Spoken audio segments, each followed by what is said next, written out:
All right, today I'm going to make a video that is probably not for a current Strider owner or previous Strider owner. I'm going to make a video that just kind of walks through the different models, the different current production models, and some of the production models that you can still put your hands on pretty easily nowadays. I will talk about a few of the other models that you don't see as often. Those will just be for reference. And as a point of reference, I did get a lot of this information from Blue Line Gear. If you are not familiar with that website, please go over and check it out. They have an excellent frequently asked questions section on Strider knives.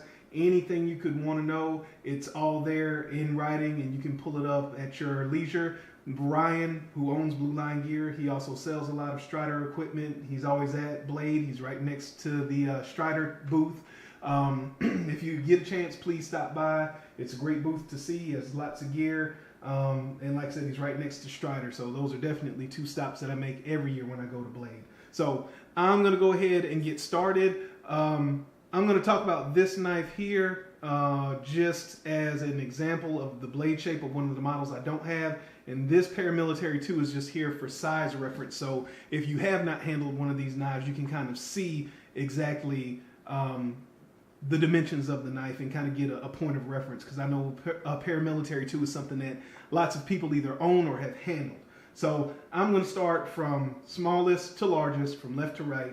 And the first knife here is a PT, a Strider PT. And the overall length of this knife is 6.5 inches. It has a blade length of 2.87 inches, and it has a blade thickness of 0.125. As you can see, it's a fairly small knife. My hands, I wear an extra large glove. My hands are 4 inches across from here to here. If I measured, this knife still fits my hand nicely. It feels like a full-size knife, but it carries very small. Again, overall length is 6.5 inches. Blade length is 2.87 inches, and the blade thickness is 0.125 inches. The next knife up, and you don't see this knife a lot. Well, let me back up. This knife in this form, the production form, has not been produced for several years, maybe 3 years or so. If anybody knows more specifically, I'm horrible with dates and years. Please correct me below. But it's been about 3 years since I think they did a run of regular production PTs. Now there are still Mitch Strider Performance Series PTs that are out there, and they come out pretty regularly, and or you can put your hand on one fairly easily. So this hasn't been in production for roughly 3 years. This right here is the SJ75S, or the Baby Huey. There is an SJ75, a full-size knife that is a Mitch Strider custom knife. That is not this knife. This was a production knife. Again, I'm horrible with years, but I want to say this knife was made 5 or 6 years ago. And I don't know how many runs of them they did, but there were not a lot of runs. And as far as I know, after they got through those runs, they were not produced again, not the production SJ75S, the Baby Huey. So you have a knife here that is 7.06 inches overall length. You have a 3-inch blade length, and you have a 0.125 inch thick blade. So this is a knife that is a little bit larger than the PT, but not quite as large as the next knife that I'm going to show you. This knife also has a hollow grind, and it is ground very thin. But it's a very ergonomic, very comfortable knife. It looks weird, but trust me, this is a knife that is very comfortable and very useful. The next knife up is the SNG, this knife here. And this has an overall length of 8.125 inches. It has a blade length of 4 inches, and it has a blade thickness of 0.165 inches.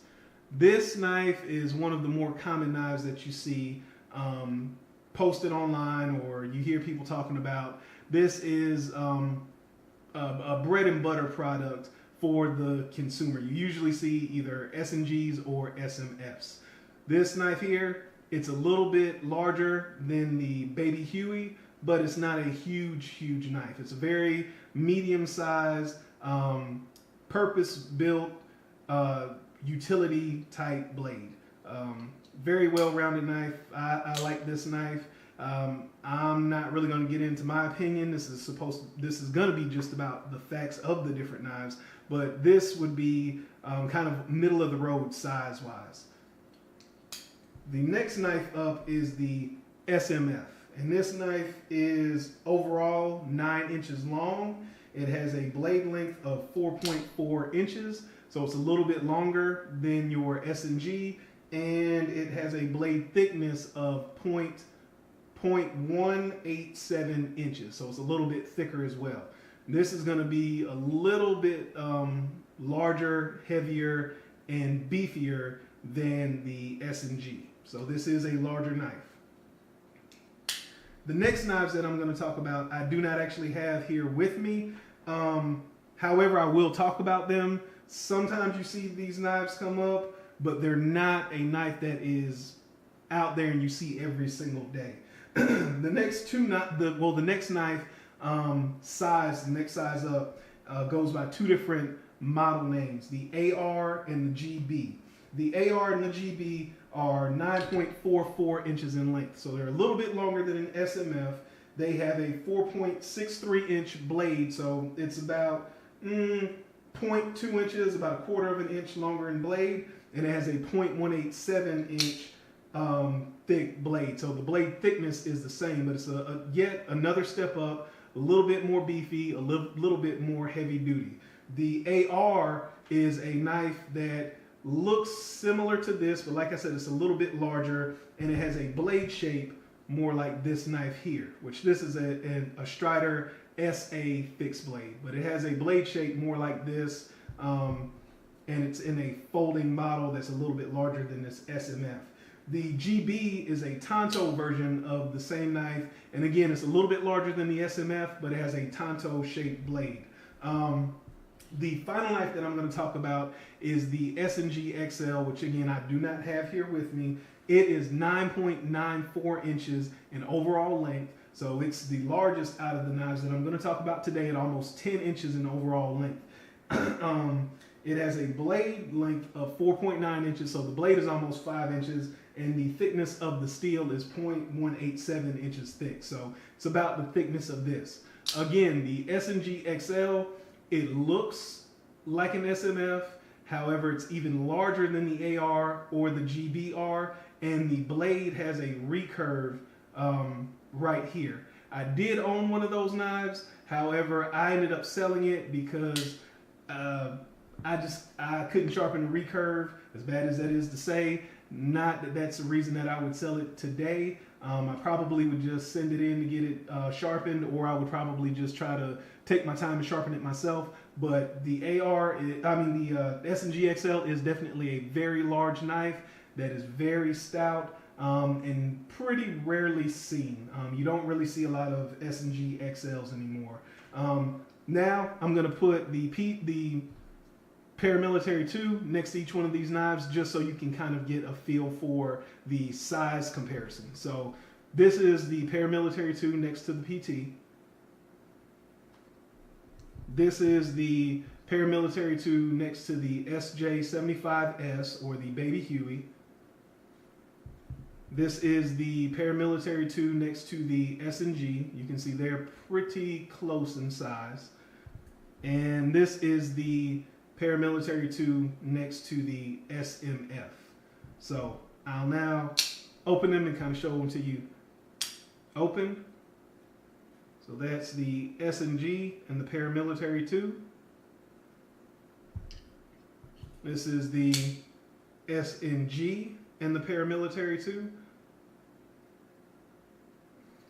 This is the SJ75S and the Paramilitary 2.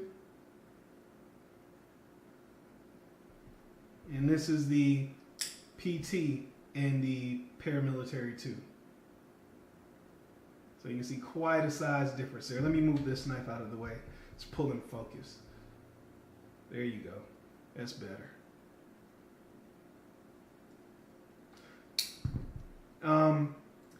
Now, I've mentioned the names of these knives, and they do go by the names do have a meaning. The initials do have a meaning.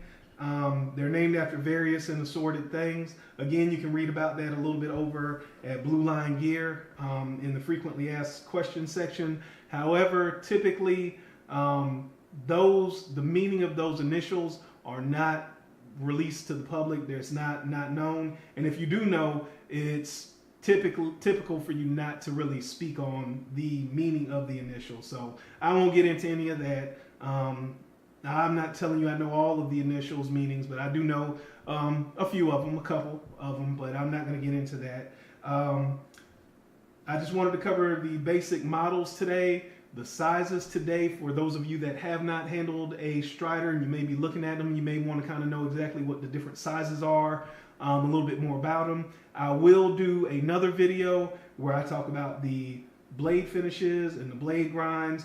I'll do a video where I talk about the different handle configurations, so on and so forth, if that's something you all are interested in, which I did hear a few people say that they did want to know more about the Striders in general. So I will cover those things. And I did hear that somebody wanted to hear me talk about some of my personal Striders and some of the things that I've used them for and things of that nature. So I will cover that as well. So I appreciate you guys watching.